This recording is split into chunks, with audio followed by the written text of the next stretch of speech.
The neon sign of Ridgeway Diner buzzed in the cold night air, flickering like a heartbeat on its last beat.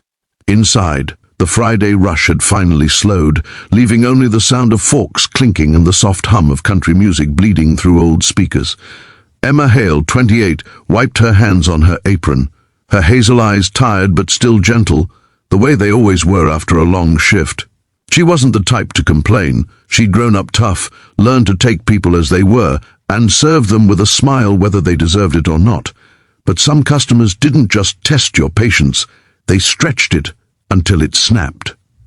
Tonight, that patience was wearing dangerously thin. Logan Dre, Vince Calder, and their ringleader Brick Malone. 3 oversized troublemakers who spent more time causing chaos than fixing their lives, had dropped into the diner smelling of cheap liquor and bad intentions. They were known throughout the small town for exactly one thing, terrorizing anyone who couldn't fight back. They weren't smart, but they were big, and being big sometimes made men believe they were untouchable. Emma delivered their food with a calm, practiced poise, but they seemed determined to break it. They mocked her apron, her height, her soft voice. They slapped her tray, made her pick it up. They laughed loudly, taking joy in testing how far they could push someone who desperately needed the job. But Emma didn't react, not because she was scared, but because she knew who she was married to. Her husband, Noah Hale, wasn't just a soldier. He wasn't just disciplined. He wasn't just strong. Noah was a Navy SEAL. And not the bragging kind. He was the silent force of nature type, the type who said little but noticed everything, the type who moved with steel precision, the type who'd destroy a threat before it even understood what fear meant. Noah Hale was a man most people never wanted to meet in a dark alley, or even a brightly lit one. Emma handled her shift as she always did, but Brick and his friends weren't done. Their harassment escalated until Brick grabbed her wrist in front of everyone. That crossed the line, and she yanked away, warning him calmly, dead calmly, that if he ever touched her again, he would regret it. The diner went silent. People stared. Emma walked away. Brick turned red, humiliated that a woman he thought he could intimidate had the audacity to stand up to him. Humiliated men do stupid things. When her shift ended and she stepped into the cold outside, Emma didn't see the 3 men waiting by the old oak tree near the gravel parking lot.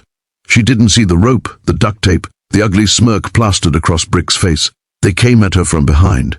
A blindside shove, a hand over her mouth, her phone ripped from her pocket, a rope around her wrists, a scream that never left her throat.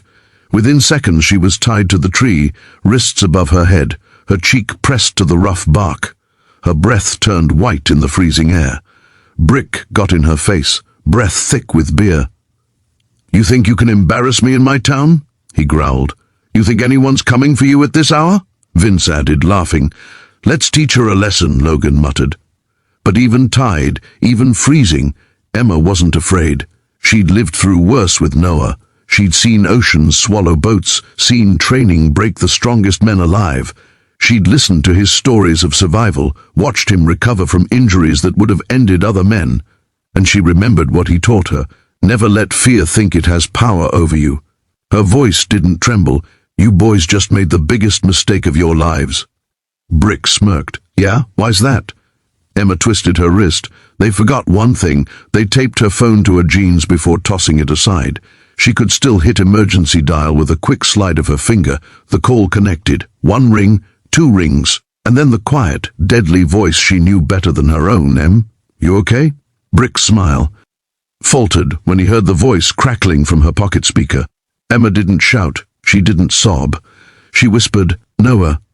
They tied me to a tree outside the diner. For 2 seconds, nothing but silence.